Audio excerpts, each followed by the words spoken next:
माँ, मैं बहुत थक गई हूँ घर संभालते संभालते। यहाँ मेरी थकान किसी को नजर नहीं आती। कुछ दिन आराम करना चाहती हूँ। सोच रही हूँ कुछ दिनों के लिए अपने मायके आ जाऊँ। आते हुए अपने बच्चों को भी साथ ले आऊंगी, वे वहीं से स्कूल चले जाएंगे। आखिर एक ही शहर में ससुराल और मायका होने का कुछ तो फायदा मिले, नम्रता ने फोन पर अपनी माँ से कहा। पार्वती जी ने दूसरी तरफ से कहा, हाँ बेटा, जब तेरी इच्छा हो आ जाना, आखिर ये तेरा भी तो घर है। ठीक है माँ, तो मैं कल ही आ जाऊंगी, नम्रता खुश हो बोली। हाँ बेटा, कल आ जाओ, मैं तुम्हारा इंतजार करूंगी। अभी मैं फोन रखती हूँ, मुझे मंदिर भी जाना है। कमला जी ने फोन रख दिया और सीधे किचन में गई। किचन में खाना बना रही बहू से बोली, अरे अनुपमा सुनो, कल तुम्हारी ननंद आ रही है, आज बाजार जाकर फल, सब्जी और मिठाइयाँ लेकर आना। बेचारी मेरी बेटी ससुराल में नौकरों की तरह काम करती है और उस पर कोई ध्यान ही नहीं देता। यहाँ आएगी, कुछ दिन रहेगी तो उसका मन और तबीयत अच्छे रहेंगे। सास के मुंह से ऐसी बातें सुनकर अनुपमा का चेहरा उतर गया। वो मन ही मन सोचने लगी, काश आपको मेरी थकावट भी नजर आती। मैं भी दिन रात झाड़ू पोछा, बर्तन, खाना बनाना, मार्केट जाना और हर वह काम करती हूँ जिससे हमारे परिवार वालों को कोई दिक्कत ना हो। काश आप मुझ पर भी ध्यान दे पाती।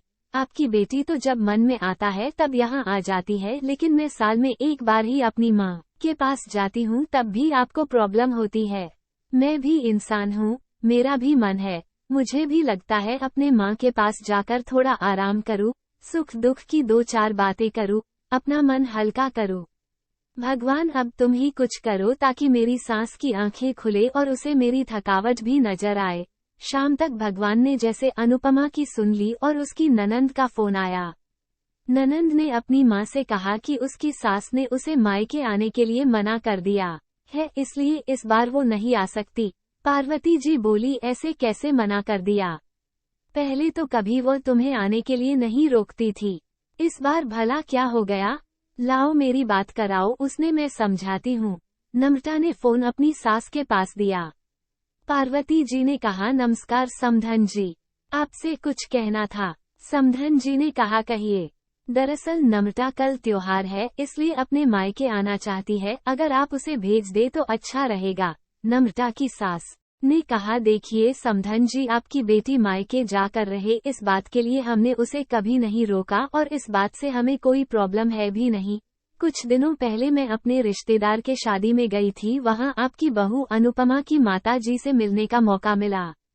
उनसे गपशप करने के दौरान उनकी बातों से पता चला कि अनुपमा को साल में एक ही बार अपने मायके जाने को मिलता है और वह भी बहुत कम समय के लिए।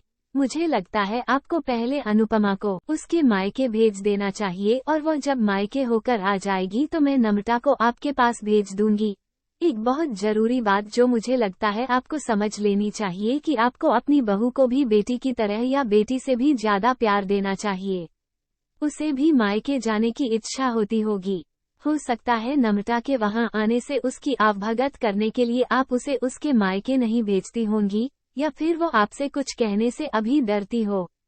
अगर आप उसको घर में ही कैद रखेगी तो एक दिन ऐसा आएगा जब वो आपके खिलाफ बोलने लगेगी। फिर वो आपकी सुनेगी भी नहीं और जब चाहे तब अपने मायके जाएगी। ऐसी परिस्थिति आए, इससे अच्छा है कि आप ही कुछ बदलाव अमल में ले आए जिससे आपका रिश्ता और रिश्ते की मिठास खराब ना हो।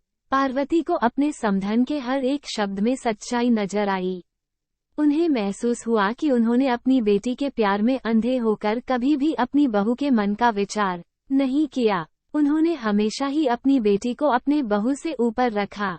दूसरी तरफ नम्रता भी अपनी भाभी के बारे में हो रही इस बातचीत को सुन रही थी। उसने भी रियलाइज किया कि वो कभी भी अपनी भाभी के साथ ठीक से बात नहीं करती और जब जब वो अपने मायके जाती है तो भाभी थोड़ी उदास रहती है। पार्वती जी ने अपनी बहू को बुलाया और उसे कहा कि अनुपमा कुछ दिनों के लिए नम्रता नहीं आने वाली है, इसलिए पहले तुम अपने मायके होकर आओ। ये सुनते ही अनुपमा का चेहरा खिल गया, क्योंकि यह पहली बार था जब उसकी सास ने सामने से उसे अपने मायके जाने के लिए कहा था। अगले दिन अनुपमा अपने मायके गई और इस बार 1-2 दिन नहीं पूरे हफ्ते भर रहकर आई। अपने माँ बाप से अपने रिश्तेदारों से मिलकर आई और जब वह लौटकर आई तो उसका चेहरा खिला हुआ था, उसकी आंखें चमक रही थी। अनुपमा के आने के बाद नम्रता भी अपने मायके आई और इस बार वो खुद सामने से अपनी भाभी से खुशी खुशी मिली और अच्छे से बात की। नम्रता ने अपनी माँ से बात करके उन्हें भी अच्छे से समझने में मदद की कि वो कहीं ना कहीं अनुपमा के साथ गलत व्यवहार कर रहे थे। दूसरी तरफ अनुपमा अपने ससुराल वालों के बदले रवैया से बहुत खुश थी। अब वो खुशी खुशी सबका ध्यान रखती और हर काम प्यार से करती। वो ध्यान रखती कि कोई भी ऐसी बात या काम ना करें जिससे घर में तनाव का माहौल पैदा हो। पार्वती जी अपनी बहू को खुद ही समय समय पर मायके भेज दिया करती। एक छोटे से बदलाव ने सास बहू और भाभी ननंद के बीच की कड़वाहट को दूर कर दिया और रिश्तों को और भी ज्यादा मीठा और मजबूत कर दिया।